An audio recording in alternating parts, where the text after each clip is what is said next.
Bismillahirrahmanirrahim. Assalamualaikum warahmatullahi wabarakatuh. Waalaikumsalam warahmatullahi wabarakatuh. Salam sejahtera bagi kita semua. Pertama-tama izinkanlah saya untuk memperkenalkan diri. Saya Ridvi Syawal Farida sebagai moderator.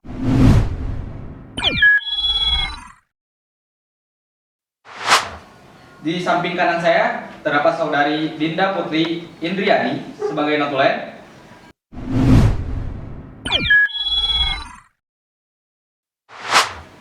Lalu Jihan Suci Musafa sebagai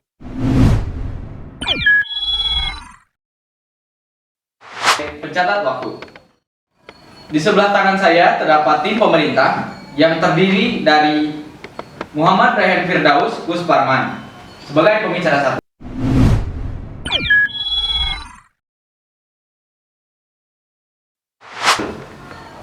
Ratuna Maulida Nugraha pembicara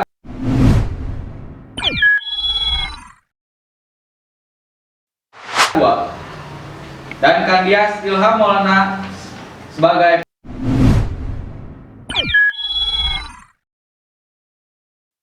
pembicara 3. Dan di sebelah kiri saya terdapat tim oposisi yang terdiri dari Muhammad David Atorik sebagai pembicara 1.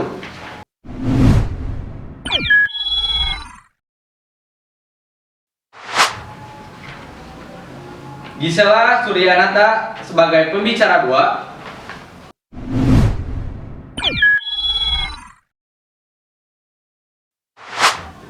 Dan Clara Dezwa Apriliza sebagai pembicara 3.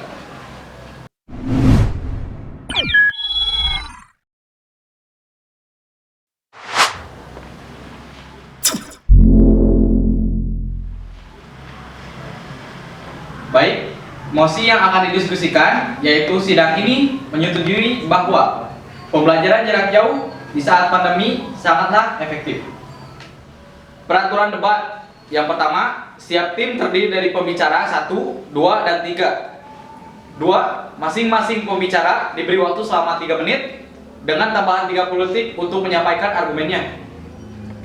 3. Masing-masing tim diberi waktu selama 1 menit dengan tambahan 30 detik untuk menyampaikan pidato balasan. Untuk pembicara 1 dari tim pemerintah dipersilakan untuk menyampaikan pendapatnya.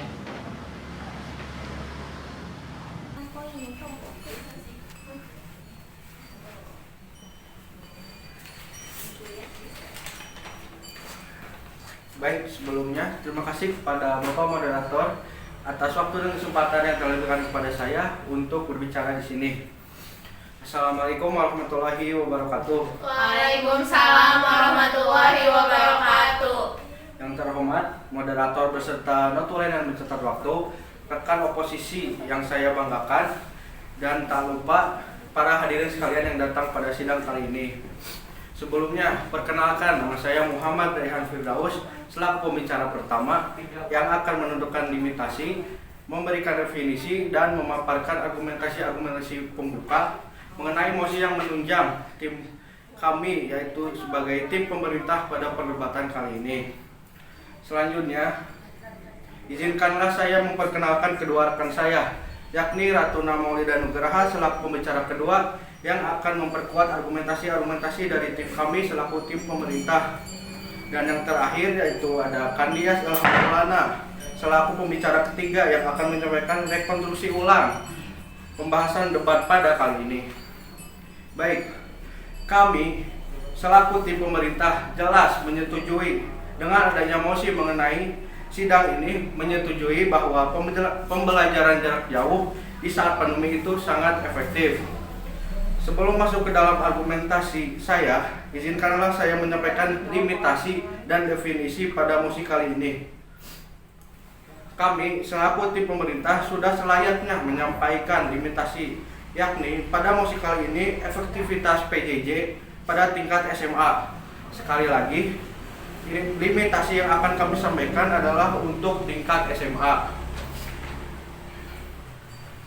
Masuk ke dalam definisi. Sebagaimana yang telah disebutkan dalam Undang-Undang Perguruan Tinggi Nomor 12 Tahun 2012, Pasal 31 tentang pendidikan jarak jauh menjelaskan bahwa PJJ merupakan suatu sistem belajar mengajar yang dilakukan di rumah masing-masing dengan bantuan media elektronik. Pembelajaran ini atau bisa disebut daring tidak selalu bergantung kepada guru, namun siswa dapat mencari dan mendalami materi melalui internet. Kebijakan ini merupakan bukti nyata pemerintah untuk menghindari penyebaran wabah virus corona di Indonesia. Tentu kami selaku tim pemerintah memiliki alasan mengapa kami harus menyetujui mosi perdebatan pada sidang kali ini. Apa itu? Karena dengan adanya kebijakan PJJ ini merupakan salah satu upaya pemerintah untuk mencegah persebaran wabah virus corona di Indonesia. Seperti yang saya katakan tadi, dalam masa pandemi seperti ini, sistem pendidikan menjadi salah satu korbannya. Mengapa? Karena virus ini menular secara langsung dan jika pembelajaran offline seperti biasanya tetap dilakukan, maka itu akan sangat beresiko pada kondisi kesehatan siswa-siswinya. Jika terpapar, maka pembelajaran tidak akan efektif dilakukan. Dengan adanya kebijakan PJJ ini, diharapkan dapat menjadi alternatif untuk melaksanakan kegiatan belajar mengajar. Maka dari itu, sekiranya benar-benar mempertimbangkan bahwa kebijakan PJJ ini merupakan kebijakan yang tepat untuk tetap melaksanakan kewajiban sebagai pelajar di saat pandemi seperti ini. Sekian dan terima kasih. Pembicara 1, tim pemerintah menghabiskan waktu 3 menit 38 detik. Terima kasih, saya kembalikan lagi kepada moderator.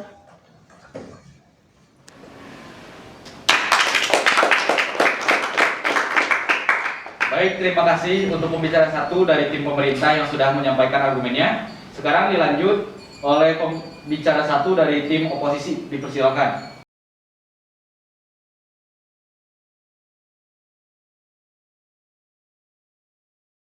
Assalamualaikum warahmatullahi wabarakatuh. Waalaikumsalam warahmatullahi wabarakatuh. Terima kasih pada moderator yang telah memperkenankan saya untuk berdiri di sini untuk menyampaikan argumen saya. Sebelumnya izinkan saya memperkenalkan tim saya terlebih dahulu sebagai tim oposisi. Yang pertama ada saya sendiri, Muhammad Fiantori sebagai pembicara ke-1, dan selanjutnya ada saudari Gisela Suryanata sebagai pembicara kedua, dan selanjutnya ada Clara Dezwa Priza sebagai pembicara ketiga. Baik, langsung saja. Kami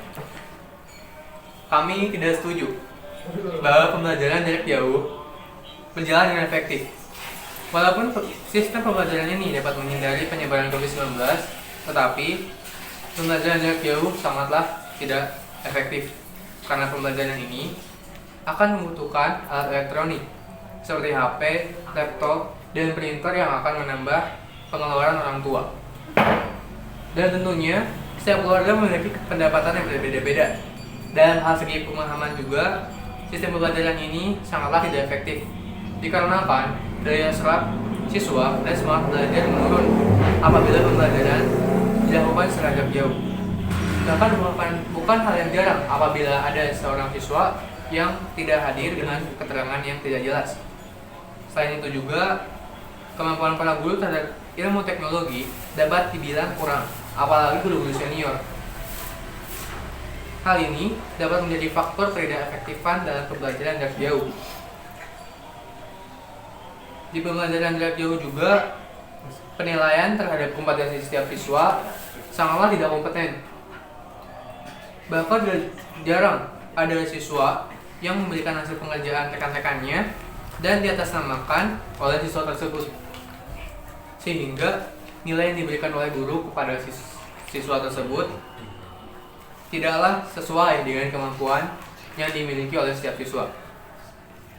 Maka ini dapat termasuk pada pemalsuan data yang dilakukan oleh segelintir siswa.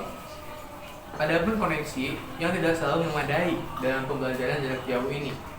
Sedangkan kunci keberhasilan dari pembelajaran jarak jauh adalah koneksi yang stabil dan koneksi yang cepat.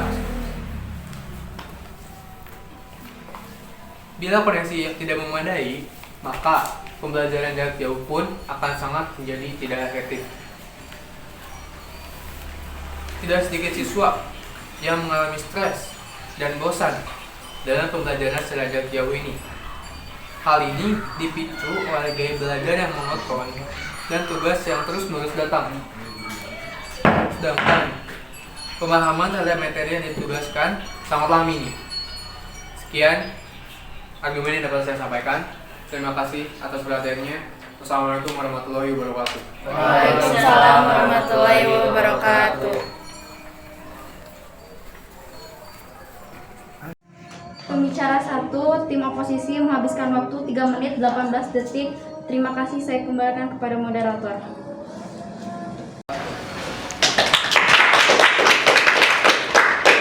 Terima kasih untuk pembicara 1 dari tim oposisi yang sudah menyampaikan argumennya. Baik, sekarang akan dilanjut oleh pembicara 2 dari tim pemerintah. Dipersilakan.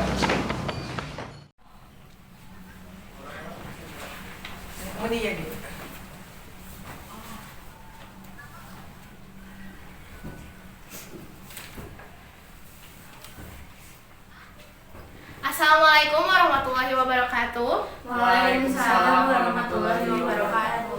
Sebelumnya saya ingin mengucapkan terima kasih kepada Bapak Moderator yang telah mengizinkan saya atau memberikan saya kesempatan untuk menyampaikan tugas saya sebagai pembicara kedua dari tim pemerintah.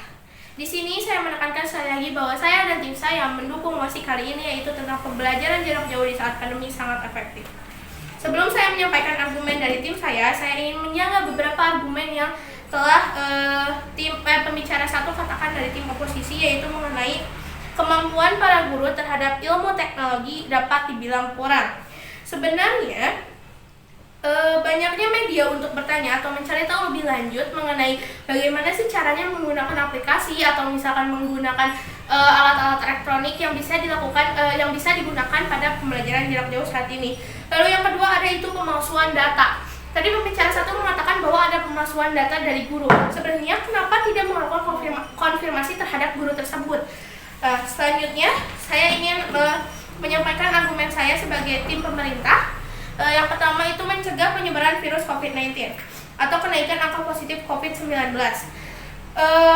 Federasi Serikat Guru Indonesia berusaha mengingatkan pembukaan sekolah di Januari 2021 diharapkan tidak menjadi penyebab klaster baru COVID-19 ini muncul. Bahkan pada tanggal 4 Februari sampai 17 Februari kemarin terdapat lebih dari 130.000 kasus positif COVID-19. Lalu yang kedua, tetap menjalankan kewajiban siswa sebagai pelajar maupun sebagai pelajar walaupun belajar di rumah masing-masing. Siswa di rumah lebih banyak mempelajari bakat dan minatnya daripada belajar di tatap muka yang hanya mengejar standar kurikulum kelulusan. Lalu ada juga mengetahui lebih banyak tentang cara menggunakan media elektronik. Bahkan tanpa sadar, pengetahuan iptek lebih maju daripada pembelajaran tatap muka pada saat ini. Lalu pembelajaran jarak jauh ini membantu untuk memudahkan pembelajaran di Indonesia pada saat pandemi seperti ini. Tidak ada opsi lain di dalam sistem pembelajaran saat ini. Kalau misalkan kita tetap melakukan sekolah secara tatap muka, maka semakin tidak efektif lagi sistem pembelajaran pada saat ini.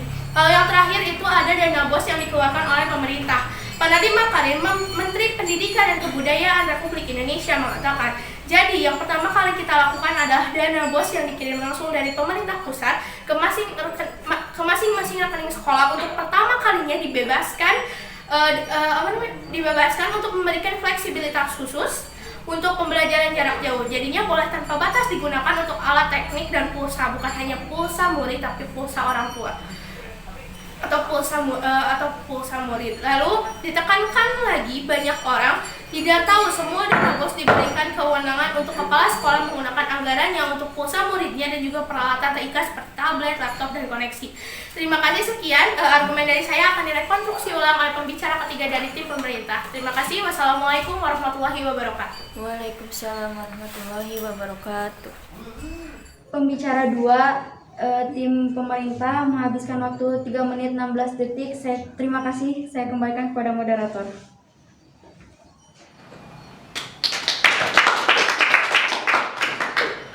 Terima kasih dari tim pemerintah yang sudah menyampaikan argumennya dari pembicara kedua. Sekarang dilanjut untuk pembicara 2 dari tim oposisi. Dipersilakan.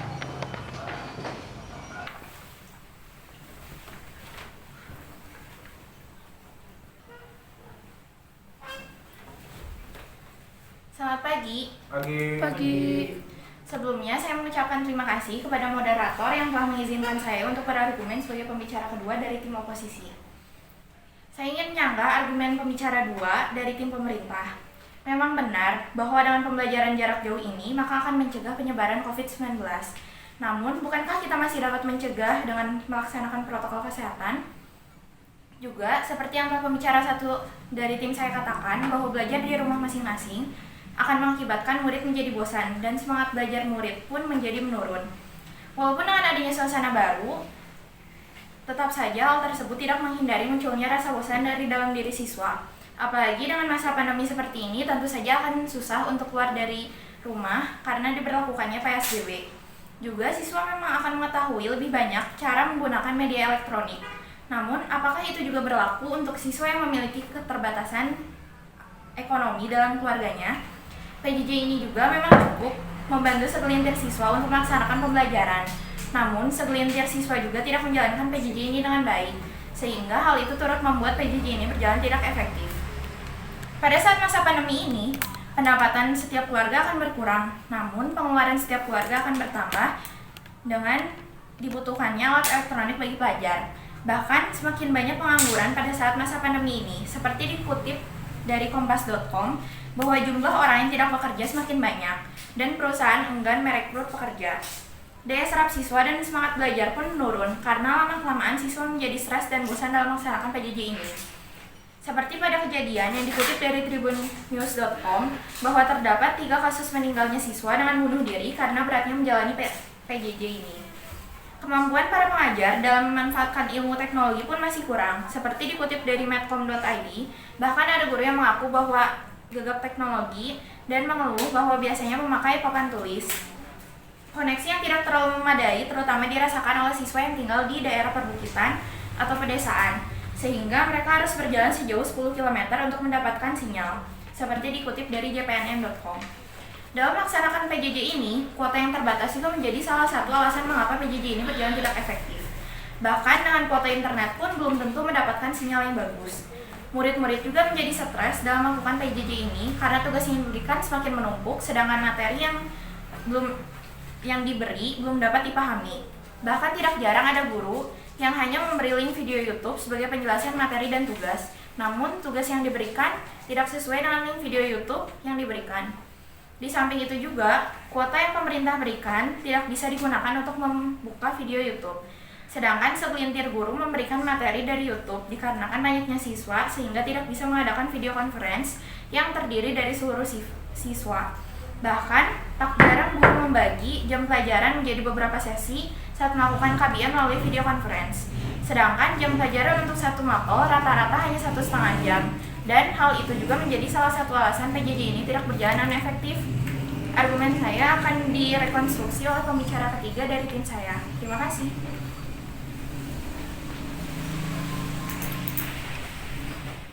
Pembicara 2 tim oposisi menghabiskan waktu 3 menit 20 detik. Terima kasih, saya kembalikan kepada moderator.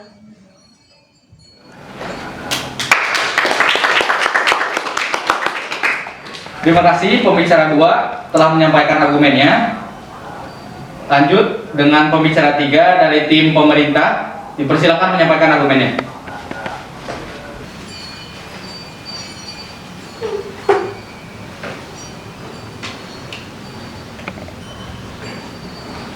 Assalamualaikum warahmatullahi wabarakatuh. Waalaikumsalam warahmatullahi wabarakatuh. Sebelumnya, terima kasih kepada moderator yang telah memberikan waktu kepada saya untuk menyampaikan tugas saya sebagai pembicara ketiga yang akan merekonstruksi ulang argumen dari tim pemerintah. Untuk masalah mematuhi protokol kesehatan, kita juga belum tahu apakah itu sudah menjamin keselamatan kita saat beraktivitas di luar ruangan. Bayangkan saja begini, kita seolah-olah dalam derasnya hujan dan kita ingin menuju ke suatu tempat yang kita ingin tujui.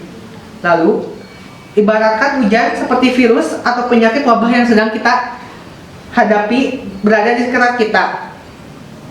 Dan kita menggunakan payung diibaratkan menggunakan masker. Dalam kasus ini, walaupun hanya masker yang kita gunakan, tetap kita tidak tahu apa yang akan terjadi selanjutnya. Bagaikan saat kita berjalan di derasnya hujan menggunakan payung dan di tengah perjalanan, ada sebuah mobil atau motor yang melintas cepat dan tanpa kita sadari, cipratan air yang ada di jalan terkena kepada kita. Dan kita harus menggunakan jas hujan agar terhindar dari cipratan air tersebut. Walaupun kita menggunakan jas hujan, diibaratkan seperti double protection, apakah keadaan tubuh seorang itu sedang fit atau lemah? Karena bila kita menggunakan double protection atau protokol kesehatan lainnya, itu juga tergantung dengan kondisi tubuh seseorang. Dan menurut penelitian, umur seseorang yang rentan terhadap virus COVID-19 adalah yang berusia balita dan orang yang lanjut usia. Mereka sangat mudah terkena virus tersebut dan dikhawatirkan guru-guru saat mengajar tatap muka akan terkena virus tersebut. Lalu, dalam sumber kompas.com bahwa saat pandemi melanda Indonesia, angka kasus COVID-19 telah mencapai 98,5% dalam 9 bulan terakhir. Yang hampir semua kabupaten atau kota yang ada di Indonesia telah terjangkit virus COVID-19.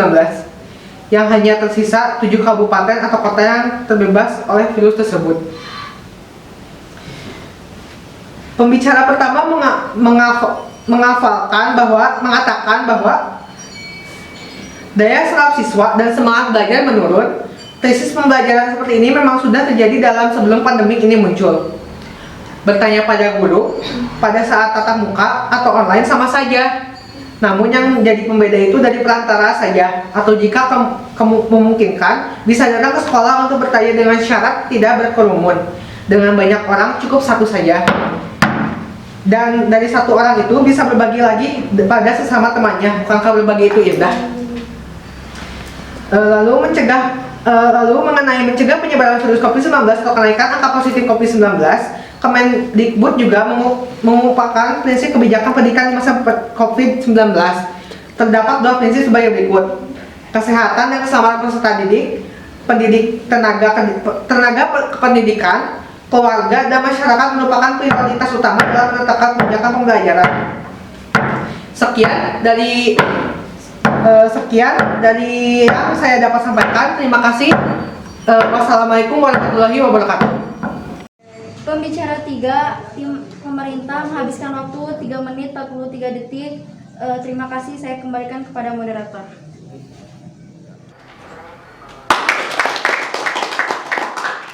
Terima kasih untuk pembicara 3 dari tim pemerintah yang sudah menyampaikan argumennya. Sekarang dilanjut oleh pembicara 3 dari tim oposisi. Dipersilakan untuk menyampaikan argumennya.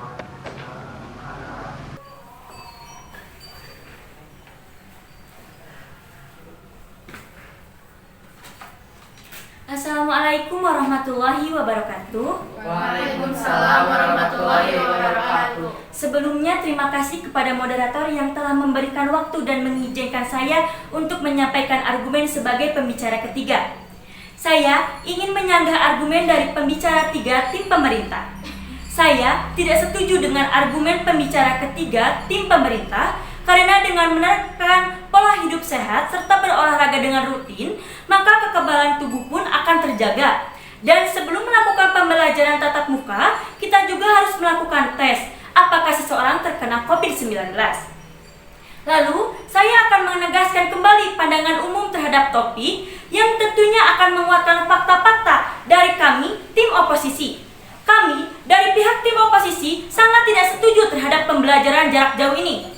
Seperti yang telah disampaikan oleh pembicara pertama, bahwa pembelajaran jarak jauh ini sangat tidak efektif. Pengadaptasian pembelajaran jarak jauh, mulai dari pihak sekolah, siswa, maupun orang tua tidaklah mudah. Maka, banyak sekali alasan-alasan yang menguat fakta bahwa pembelajaran jarak jauh sangat tidak menguntungkan oleh semua belah pihak. Menurut survei yang dilakukan UNICEF pada laman Kemendikbud, berdasarkan lebih dari 4.000 tanggapan dari siswa di 34 provinsi Indonesia, melalui kanal U-Report yang terdiri dari SMS, WhatsApp, dan Messenger. Hasil survei menyebut sebanyak 66% dari 60 juta siswa dari berbagai jenjang pendidikan di 34 provinsi mengaku tidak nyaman belajar di rumah selama pandemi COVID-19 ini. Adapun alasan ketidakefektifan pembelajaran jarak jauh, diantaranya banyak sekali orang tua, siswa, bahkan guru yang memiliki keterbatasan elektronik. Sebab pembelajaran jarak jauh mengharuskan siswa maupun guru memiliki perangkat elektronik dengan jaringan yang terhubung ke internet. Lalu, bagaimana dengan siswa yang berada di pelosok daerah? Mereka akan sangat kesulitan terhadap pembelajaran jarak jauh ini. Selain itu, terbatasnya penyampaian materi dan bimbingan dari guru, sehingga siswa banyak yang kurang bisa menyerap pembelajaran dengan baik. Hal itu dikarenakan banyak pengajar atau guru yang mengalami kesulitan dalam menggunakan media pembelajaran jarak jauh ini. Pada akhirnya, banyak siswa yang mengalami kebosanan dalam melakukan pembelajaran. Bahkan, beberapa media halaman berita menyampaikan adanya siswa yang mengalami kemunduran mental sampai melakukan bunuh diri akibat stres melakukan pembelajaran jarak jauh. Jadi, kesimpulannya, pada intinya kami sebagai pihak tim oposisi sangat tidak setuju terhadap pembelajaran jarak jauh ini dan ingin segera dilakukan pembelajaran tatap muka secara langsung dengan tetap memperhatikan protokol kesehatan yang ketat agar tercipta pelajar yang cerdas demi membangun Indonesia yang maju. Selanjutnya, tugas pemerintah diharapkan untuk bisa memberikan fasilitas terhadap sekolah sehingga dapat dilakukan pembelajaran tatap muka secara langsung di masa COVID-19 ini. Dan untuk memperketat protokol kesehatan, pembelajaran dapat dilakukan secara bergantian melalui sistem sesi. Sekian argumen yang dapat saya sampaikan sebagai pembicara 3. Terima kasih atas perhatiannya. Wassalamualaikum warahmatullahi wabarakatuh. Waalaikumsalam warahmatullahi wabarakatuh. Pembicara 3, tim oposisi menghabiskan waktu 3 menit 42 detik. Terima kasih, saya kembalikan kepada moderator.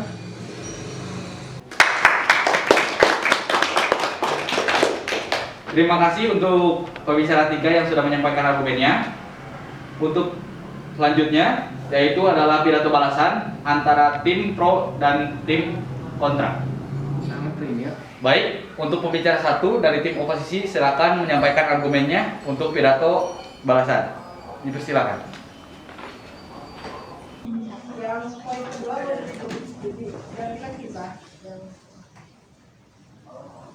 Assalamualaikum warahmatullahi wabarakatuh. Waalaikumsalam warahmatullahi wabarakatuh.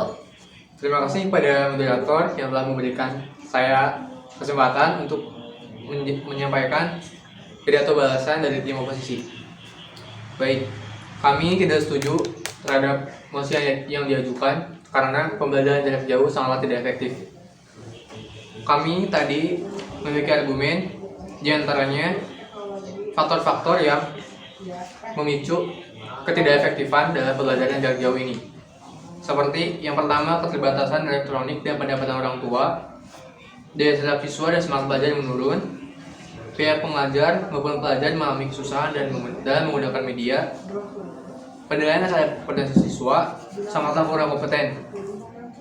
Dan tadi tim pemerintah juga memberikan argumen bahwa pembelajaran ini sangatlah efektif di dalam masa seperti sekarang. Dan pembelajaran seperti pembelajaran jarak jauh ini adalah suatu pembelajaran yang dapat mengurangi penyebaran COVID-19. Tetapi argumen kami lebih unggul dikarenakan pembelajaran yang dilakukan tidaklah efektif dengan semua bukti nyata yang ada dan semua fakta, maka tim kamilah yang lebih unggul. Sekian yang dapat saya sampaikan. Terima kasih. Assalamualaikum warahmatullahi wabarakatuh. Waalaikumsalam warahmatullahi wabarakatuh. Pembicara 1, tim oposisi menghabiskan waktu 1 menit 29 detik. Terima kasih, saya kembalikan lagi kepada moderator.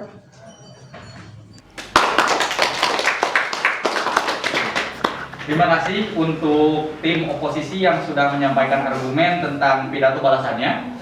Sekarang dilanjut oleh pembicara 1 dari tim pemerintah, dipersilakan untuk menyampaikan argumennya.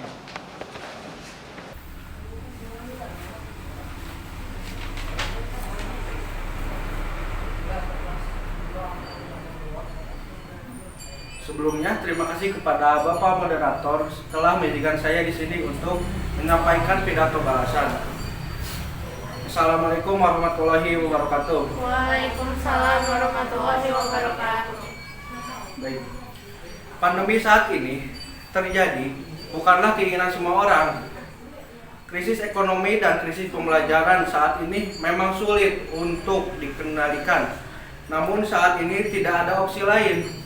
Jika saat ini pembelajaran tetap diberlakukan, maka kemungkinan tinggi virus itu akan menyebar.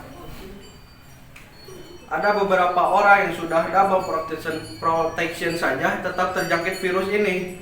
Pemerintah sudah melakukan banyak sekali usaha dari mulai dana BOS hingga ada beberapa perubahan yang terjadi. Sehingga cara yang paling efektif dilakukan pada saat pandemi seperti ini adalah dengan dilakukannya pembelajaran jarak jauh. Dengan ini dapat dikatakan bahwa kami lebih unggul dalam sidang kali ini. Fokuslah menjadi produktif, bukan sekedar sibuk saja. Kalau mau menunggu sampai siap, kita akan menghabiskan sisa hidup kita hanya untuk menunggu. Sekian, terima kasih. Wassalamualaikum warahmatullahi wabarakatuh. Waalaikumsalam warahmatullahi wabarakatuh. Pembicara 1, tim pemerintah menghabiskan waktu 1 menit 21 detik. Terima kasih, saya kembalikan lagi kepada moderator.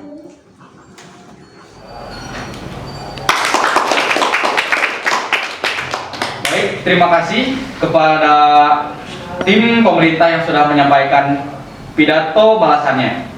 Untuk sekarang akan dilanjut oleh Notulen yang akan menjelaskan kesimpulan. Dipersilakan. Assalamualaikum warahmatullahi wabarakatuh.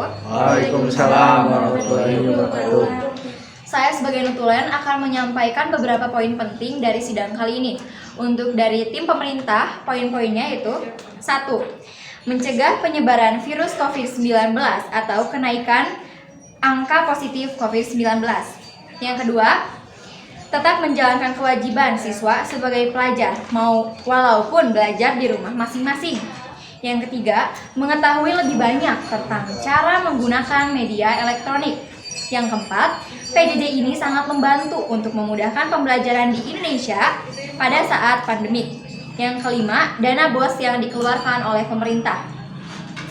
Untuk poin penting dari tim oposisi, yaitu bisa tetap dilaksanakan dengan menjalani protokol kesehatan. Yang kedua, ada juga siswa yang memiliki keterbatasan. Yang ketiga, daya serap siswa turun. Dilansir dari tribun.com, ada 3 siswa yang meninggal karena bunuh diri karena beratnya menjalani PJJ. Yang keempat, pendapatan berkurang sedangkan pengeluaran bertambah, dilansir dari kompas.com. Yang kelima, koneksi tidak memadai, terutama yang tinggal di daerah perdesaan. Sekian dari saya. Maaf bila ada kesalahan. Wassalamualaikum warahmatullahi wabarakatuh. Waalaikumsalam warahmatullahi wabarakatuh.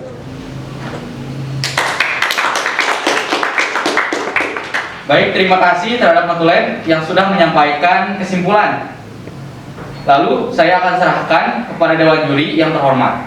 Saya sebagai moderator pamit undur diri. Wassalamualaikum warahmatullahi wabarakatuh. Waalaikumsalam warahmatullahi wabarakatuh.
Ayo. I 2 3.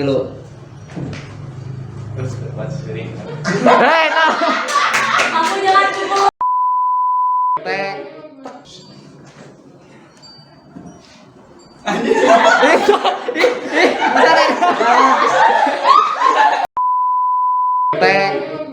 Sedangkan pemahaman terhadap materi yang dijelaskan itu sangatlah minim. Udah berhenti loh.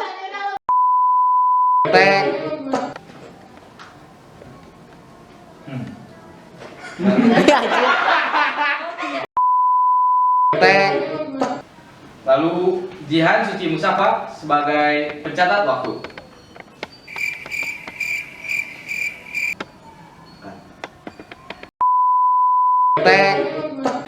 Sekarang akan dilanjuti oleh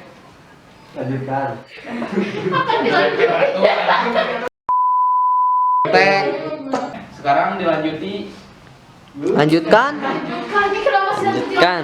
terus selalu mau ditindaklanjuti? tiga dari tim pemerintahan. Dipersilakan menyampaikan. Pemerintahan.